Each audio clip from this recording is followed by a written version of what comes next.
Under President Emmanuel Macron, France has entered a period of sweeping reforms aimed at restricting the state's operates and drastically cutting public spending. These changes challenge the foundation of France's post-Second World War social welfare model. The Government Action Public 2022 and the latest budget plan for 2026 reflect deep ideological transformation with proposal to reduce public sector jobs, lower state wages, and close inefficient agencies.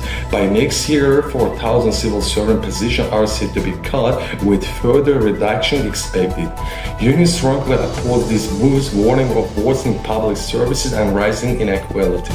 Critics argue that Macron's neoliberal agenda undermines France's social contract and disproportionately affects lower-income citizens, especially amid high inflation and stagnant wages.